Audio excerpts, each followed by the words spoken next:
ഈ 10-11 ദിവസം അടുപ്പിച്ച് ഹീൽ ചെയ്ത് എന്ന് പറഞ്ഞല്ലോ. അപ്പം 20 മിനിറ്റ് ആണോ, അരമണിക്കൂറാണോ, 1 മണിക്കൂറാണോ, എത്ര നേരമാണ് ഒരു കുഞ്ഞിന് വേണ്ടി വരിക, അല്ലെങ്കിൽ എത്ര നേരം കൊടുക്കേണ്ടി വരും? ചില കേസിൽ അരമണിക്കൂറാണ് കോമൺ ആയിട്ട് എടുക്കാറ്. ചിലപ്പോൾ സ്പെസിഫിക് ആയിട്ട് എന്തെങ്കിലും പ്രശ്നം, വല്ലാണ്ട് പ്രശ്നമുള്ളവർക്കൊക്കെ ചിലപ്പം സമയം കുറച്ചധികം എടുക്കും. അരമണിക്കൂർ കൂടി പോവാറുണ്ട്. അത് നമുക്ക് പറയാൻ പറ്റില്ല, നമ്മൾ സമയം വെച്ചിട്ട് ചെയ്യുന്നതല്ല. അതായത് ആ ഹീലിങ്ങിന് അതെ ഓട്ടോമാറ്റിക് അത് നമുക്ക് ഒരു ഫീൽ ചെയ്യും, ഇത് കഴിഞ്ഞു, അതായത് എല്ലാം ഇതായി എന്നുള്ള രീതിയിൽ. അപ്പോൾ നമ്മൾ നിർത്തുന്നല്ലാതെ സമയം നോക്കിയിട്ടല്ല ചെയ്യുന്നത്. പക്ഷേ കോമൺ ആയിട്ട് അരമണിക്കൂറാണ് വരുന്നത്. ചില കേസിൽ അരമണിക്കൂർ പോയി 3/4 മണിക്കൂർ പോയി 1 മണിക്കൂറൊക്കെ എത്താറുമുണ്ട്. അപ്പം നമുക്ക് പറയാൻ പറ്റില്ല. ഞാൻ ആദ്യമേ പറയും അരമണിക്കൂറാണ് ചെയ്യാറ്. ചിലപ്പം എക്സ്റ്റെൻഡ് ആവാൻ ചാൻസ് ഉണ്ട്. അപ്പം എനിക്ക് കറക്റ്റായിട്ട് ടൈമൊന്നും പറയാനില്ല. എന്തായാലും 1 മണിക്കൂർ ഞാൻ ആദ്യം പറയും. അരമണിക്കൂർ ചിലപ്പം ചില കേസിൽ മാത്രമേ ഇങ്ങനെ വല്ലാണ്ട് കുറേ സമയം എടുക്കുള്ളൂ. അത്രയും ഭയങ്കര പ്രശ്നങ്ങളുള്ള കേസിൽ മാത്രം. ഓൺലൈൻ ആകുമ്പോൾ, വീഡിയോ കോൾ ആകുമ്പോൾ കുട്ടിയെ കാണണം, അല്ലെ കുട്ടീൻ്റെ അടുത്ത് ഇരിക്കണം, അല്ലെങ്കിൽ അങ്ങനെ എന്തെങ്കിലും കാര്യങ്ങൾ പറയാറുണ്ടോ? അല്ല, ഓൺലൈൻ എന്ന് പറയാൻ ഓൺലൈനല്ല, വീഡിയോ കോൾ ത്രൂ അല്ല നമ്മൾ ചെയ്യുന്നത്. കാരണം ഇപ്പോൾ ഡിസ്റ്റൻ്റ് ആയിട്ടാണ് ചെയ്യുന്നത്. നമ്മളൊരു സമയം പറയും, അവർക്കും എനിക്കും സൗകര്യമായിട്ടുള്ള ഒരു സമയം. ഇപ്പോൾ കുട്ടികളാകുമ്പോൾ അവർ മിക്കവാറും അവർ ഉറങ്ങുന്ന സമയത്താണ് ചെയ്യുക. അതല്ലാതെ നമുക്ക് മുതിർന്നവരെ പോലെ റിലാക്സ് ചെയ്ത് കിടക്കുക അവരോട് ഒന്നും പറയാൻ പറ്റില്ല. അപ്പോൾ എന്ന് വെച്ചിട്ടുണ്ടെങ്കിൽ അവർ ഉറങ്ങണ സമയം. അപ്പോൾ വല്ലാണ്ട് എന്താ പറയുക, ലേറ്റായിട്ട് ഉറങ്ങുന്ന കുട്ടികളും ഉണ്ട്. അപ്പോൾ അവർക്ക് ഞാൻ പുലർച്ചെയൊക്കെ ആണ് സമയം ചെയ്യുക. ആ സമയത്ത് എണീറ്റിട്ട് ഞാൻ ചെയ്യും. കാരണം അവർ അപ്പോൾ എണീറ്റിട്ടുണ്ടാവില്ലല്ലോ എണീക്കണേക്ക് മുന്നേ. അപ്പം അങ്ങനെ ചെയ്യും.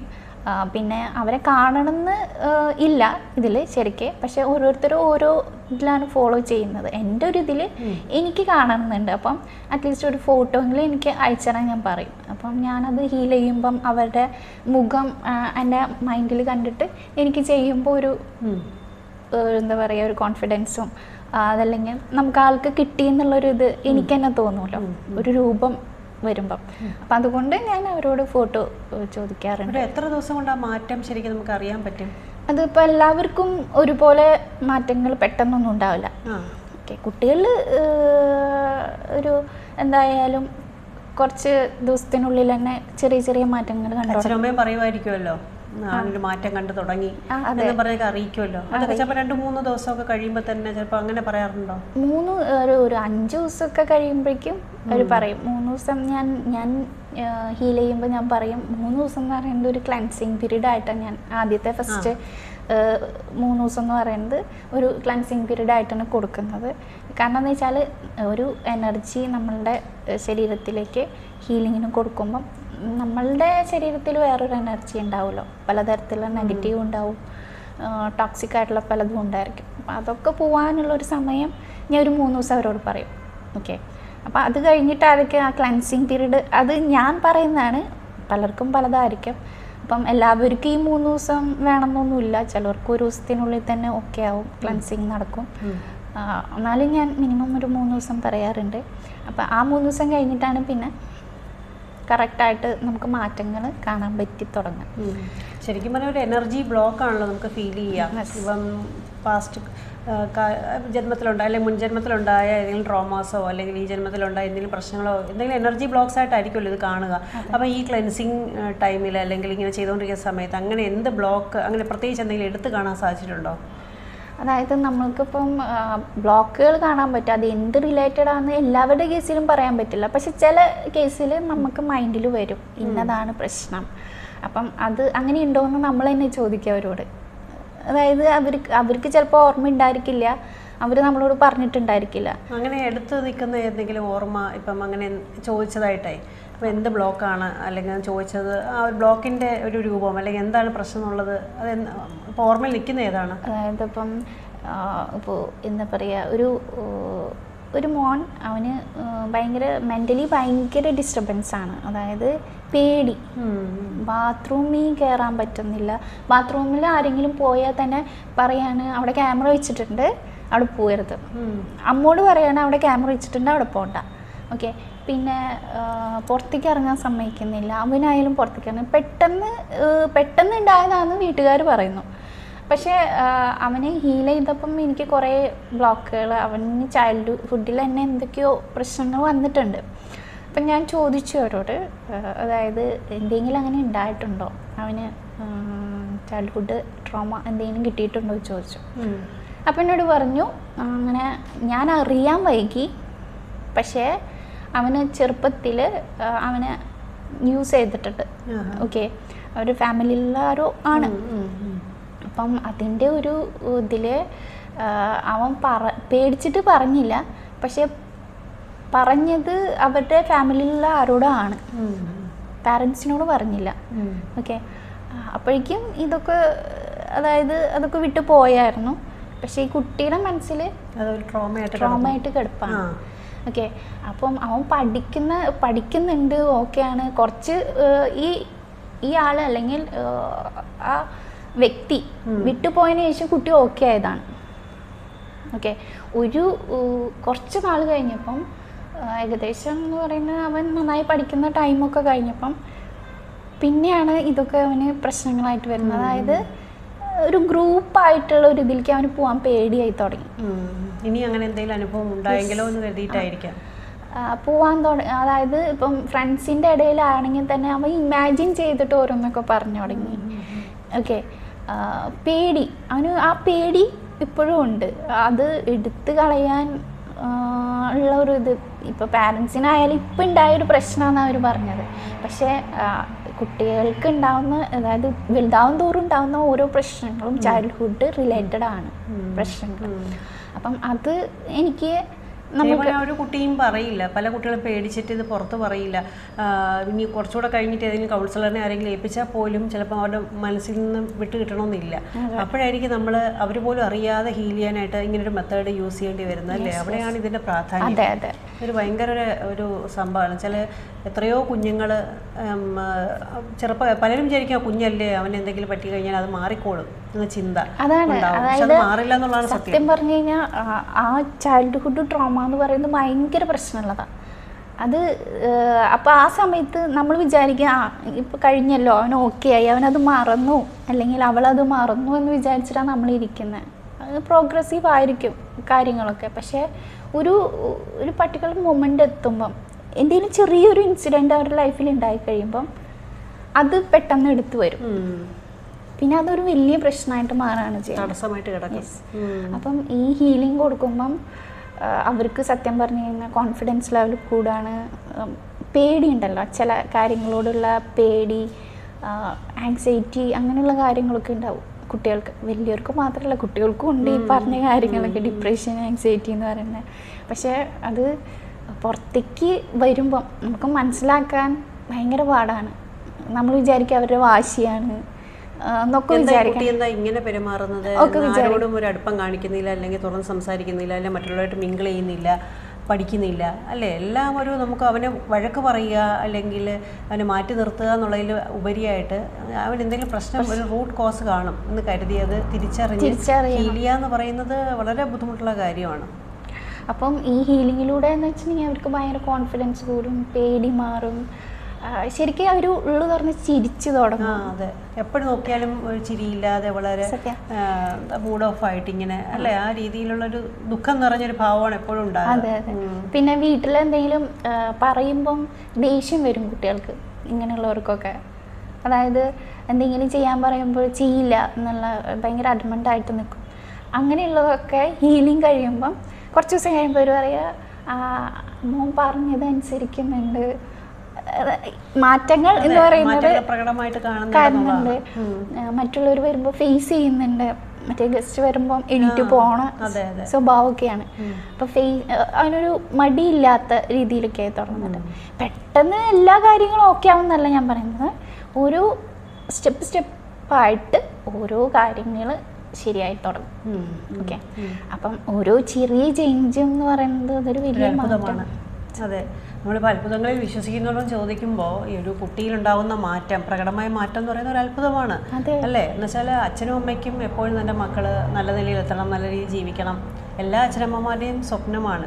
പക്ഷെ അതിലേക്ക് എത്താതെ വരുമ്പോൾ, അതിന് തടസ്സമായിട്ട് നിൽക്കുമ്പോൾ അവർ എന്നും ടീച്ചേഴ്സും അല്ലെങ്കിൽ സമൂഹം എല്ലാം അവരെ കുറ്റപ്പെടുത്തുമ്പോൾ അച്ഛനമ്മയെ കുറ്റപ്പെടുത്തുള്ളൂ. പ്രധാനമായിട്ടും അമ്മ നോക്കാഞ്ഞിട്ടാണ്, അച്ഛൻ നോക്കാഞ്ഞിട്ടാണ്, അല്ലെങ്കിൽ അവർ നേരെ ചൊവ്വെ വളർത്താത്തതുകൊണ്ടാണ് എന്നുള്ള കുറ്റപ്പെടുത്തലുകളാണ് കൂടുതലും കേൾക്കുക.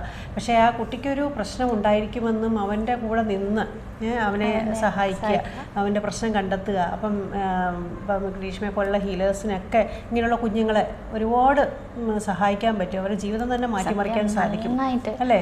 അവർ വലുതായി കഴിയുമ്പോൾ നല്ലൊരു പൗരനായിട്ട് വളരുക, അല്ലെ ഉത്തമ പുരുഷനായാലും സ്ത്രീയായിട്ട് മാറുക എന്നൊക്കെ പറയുന്നത് വലിയൊരു കാര്യമാണ്. ഏറ്റവും സത്യം പറഞ്ഞാൽ ചെയ്യാൻ പറ്റുന്ന ഏറ്റവും വലിയ പുണ്യമാണ് കുഞ്ഞുങ്ങളുടെ മാറ്റം എന്ന് പറയുന്നത്.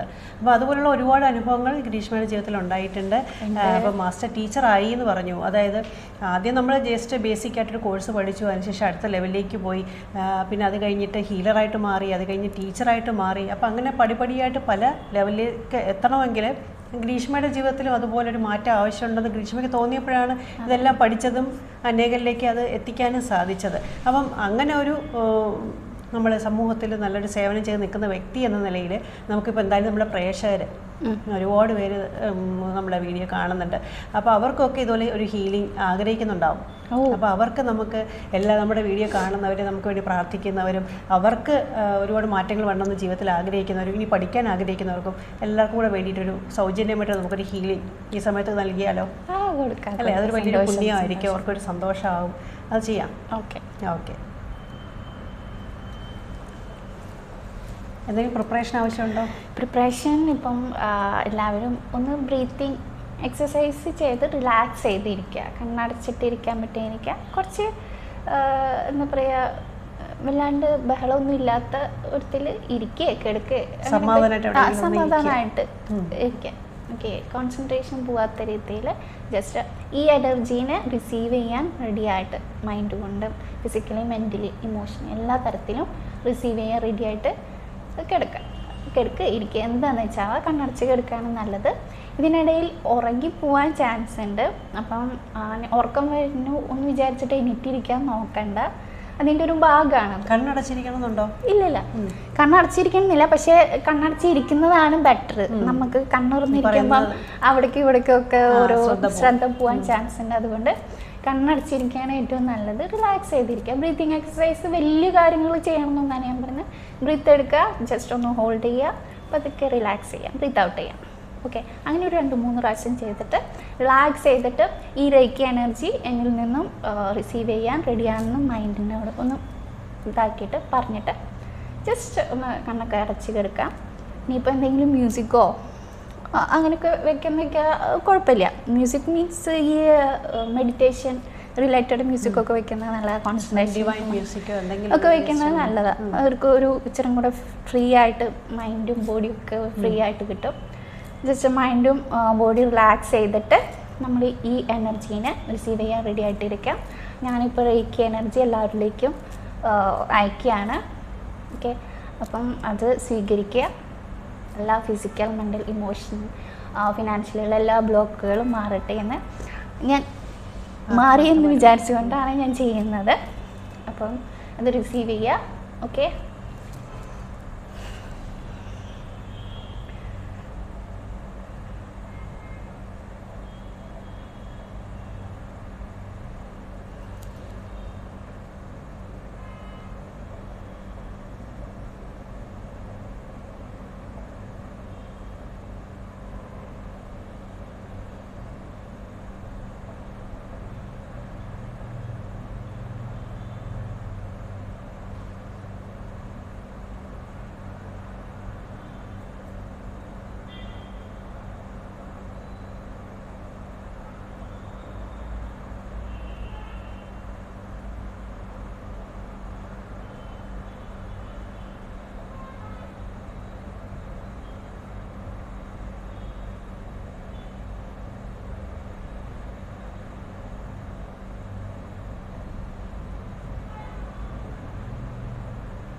ഓക്കെ. നല്ലൊരു അനുഭവമായിരുന്നു. എനിക്കും അത് ശരിക്കും ഇവിടെ ഇരുന്ന് ഫീൽ ചെയ്യാമായിരുന്നു. അപ്പം ഇതുപോലെ തന്നെ പ്രേക്ഷകരിലേക്കും ഒരു ഊർജ്ജ പ്രവാഹം എത്തിയിട്ടുണ്ടെന്ന് തീർച്ചയായിട്ടും വിശ്വസിക്കുന്നു. നിങ്ങൾ എന്താണോ മാറാൻ ആഗ്രഹിച്ചത്, എന്താണോ നിങ്ങളുടെ മനസ്സിൽ ആഗ്രഹിച്ചത്, അത് നടക്കട്ടെ. ആ ഒരു അനുഭവം, നിങ്ങൾക്കുണ്ടായ മാറ്റം, ആ അനുഭവം തീർച്ചയായിട്ടും കമൻറ്റ് ബോക്സിൽ വന്ന് നിങ്ങൾ അതിന് സമയം കണ്ടെത്തി ഫ്യൂ സെക്കൻഡ്സ് കണ്ടെത്തി ഒന്ന് എഴുതുക. അപ്പോൾ അത് നമുക്ക് കുറച്ചുകൂടെ അല്ലേ ആ ഒരു ഫീഡ്ബാക്ക് കിട്ടുമായിരുന്നു. ശരിക്കും നല്ലൊരു അനുഭവം തന്നെയായിരുന്നു. നമ്മൾ ആ വീഡിയോയുടെ ബ്രേക്ക് ആയതുകൊണ്ടാണ് ഞാൻ അതിലേക്ക് ഉറക്കത്തിലേക്ക് പോകേണ്ടതാണ്, ഇപ്പോൾ വീഡിയോ ചെയ്യാനുള്ളത് കൊണ്ട് ഉണർന്നിരിക്കുന്നു. അതുകൊണ്ടാണ് കോൺഷ്യസ് ആയിട്ട് ഇപ്പോൾ തിരിച്ചിതിലേക്ക് വന്നത്. അപ്പം എങ്ങനെ ഉണ്ടായിരുന്നു ആ ഒരു ഫീലിംഗ്? എങ്ങനെ ഉണ്ടായിരുന്നു? ഇത്രയും പേർക്ക് നമ്മളൊരു കൂട്ടത്തിന് അല്ലെ ഒരു ജനക്കൂട്ടത്തിനാണ് നമ്മൾ അയച്ചത്. അപ്പോൾ എങ്ങനെയുണ്ടായിരുന്നു ആ ഫീലിംഗ്? ഇത്രയും പേർക്ക് ആദ്യമായിട്ടാണ് ഇതിൽ. നമുക്ക് ഗ്രൂപ്പായിട്ട് ഫ്രീ ഹീലിംഗ് ഒക്കെ കൊടുക്കാറുണ്ട്. അപ്പം അതിന് നമ്മൾ ചെയ്യാറുണ്ട്. പ്രത്യേകിച്ച് എന്തെങ്കിലും ഒരു ഇവിടെ നിന്നൊരു അനുഭവം ഉണ്ടായോ? നല്ല ഫ്ലോയാണ് സത്യം പറഞ്ഞു കഴിഞ്ഞാൽ. എനർജി ഫ്ലോ എനിക്ക് ഭയങ്കരമായിട്ട് അനുഭവപ്പെട്ടു. ഓക്കെ, അപ്പം അതുകൊണ്ട് തന്നെ ഞാൻ അതിലേക്ക് നമുക്ക് പിന്നെ നോക്കിയിട്ടല്ലല്ലോ ചെയ്യുന്നത്. നമ്മളിപ്പോൾ ഇങ്ങനെ ക്യാമറയുടെ മുമ്പിലായതുകൊണ്ട് നമ്മൾ ആ ഒരു ടൈമിലേക്ക് തിരിച്ചു വരണം എന്നുള്ളതുകൊണ്ടാണ്. അല്ലെങ്കിൽ തീർച്ചയായിട്ടും അത് കൂടുതലായിട്ട് 10 മിനിറ്റൊന്നും അല്ല, അത് കൂടുതലായിട്ട് പോയേനെ. അപ്പോൾ വീഡിയോയിൽ വരുമ്പോൾ നമ്മളത് ചുരുക്കേണ്ടി വരും എന്നുള്ളതാണ്. അപ്പോൾ എന്തായാലും അത് എല്ലാവർക്കും പ്രയോജനപ്പെട്ടു എന്ന് തന്നെ വിശ്വസിക്കുന്നു. അപ്പം ഇങ്ങനെ ശരിക്കും പറഞ്ഞു കഴിഞ്ഞാൽ നമ്മൾ ആ ഒരു എഫേർട്ട് നമ്മൾ ആ എടുക്കുന്ന ഇപ്പം നമ്മളായിട്ടല്ല ചെയ്യുന്നത്, ശരിക്കും നമ്മളിലൂടെ ആ ഒരു ഊർജ്ജം പ്രവഹിക്കുകയാണ്. നമ്മൾ ദീക്ഷ എടുത്തു കഴിഞ്ഞാൽ നമുക്ക് ആ റേക്കി തന്നെ എല്ലാം ചെയ്തോളും അല്ലേ? നമുക്ക് നെഗറ്റീവ്സ് ആയിട്ടൊന്നും ഇല്ല എന്നാണ്. അല്ലാതെ നെഗറ്റീവ് ഒരു കാര്യത്തിന് വേണ്ടി ചെയ്യാൻ വേണ്ടിയിട്ട് നമ്മൾ റേക്കി ഉപയോഗിക്കാറില്ല, പറ്റുകയില്ല. അപ്പോൾ അങ്ങനെ എപ്പോഴും പോസിറ്റീവായിട്ട് മാത്രം കാണാൻ പറ്റുന്ന ഒരു എനർജി സിസ്റ്റമാണ് റേക്കി എന്ന് പറയുന്നത്. അത് തന്നെയാണ് ഇതിന് ഇത്രയും പ്രചാരം കിട്ടിയതും അല്ലേ? ആ ഒരു റേക്കിക്ക് ഇത്രയും എല്ലാവരും പഠിക്കാൻ കൂടുതൽ എനിക്ക് ഒരുപാട് സ്ത്രീകൾ, പുരുഷന്മാരെ കാളും കൂടുതൽ സ്ത്രീകൾ ഇതിലേക്ക് വരുന്നുണ്ടെന്ന് എനിക്ക് പലപ്പോഴും തോന്നിയിട്ടുണ്ട്. വെച്ചാൽ അത്രയ്ക്ക് നമുക്ക് ഒരു ഫ്രണ്ട്ലി എനർജിയാണ്. നമ്മുടെ കൂട്ടുകാരിയൊക്കെ നടക്കുന്ന പോലൊരു ഫീലാണ് റേക്കിക്ക് അല്ലേ? അപ്പം എന്തായാലും നന്ദി. നമുക്ക് പ്രേക്ഷകർക്ക് വേണ്ടി ഇത്രയും ചെയ്തതിന് വളരെയധികം നന്ദി. അപ്പം ഇനിയും നമുക്കിതിനെപ്പറ്റി റേക്കിയെപ്പറ്റി പറയുകയാണെങ്കിൽ, അപ്പം നേരത്തെ കുട്ടികളുടെ കാര്യം പറഞ്ഞു, ഒരുപാട് മാറ്റങ്ങൾ വന്ന കുട്ടികൾ, അവർക്ക് ശരിക്കും പറഞ്ഞാൽ അത് വലിയൊരു പുണ്യമാണ് കുട്ടികളിൽ മാറ്റം വരിക എന്ന് പറയുന്നത്. അപ്പോൾ അതുപോലെ തന്നെ ഇനി എന്തൊക്കെയാണ് ചെയ്യാൻ ആഗ്രഹിക്കുന്നത്? ഇപ്പം അറ്റോൺമെൻറ്റ് കൊടുക്കുന്നതാണെങ്കിലും ഓൺലൈനായിട്ടാണ് കൂടുതലും ചെയ്യുന്നതെന്ന് തോന്നുന്നു അല്ലേ? അല്ല, രണ്ടും ഉണ്ട്. ഡയറക്റ്റും ഉണ്ട്.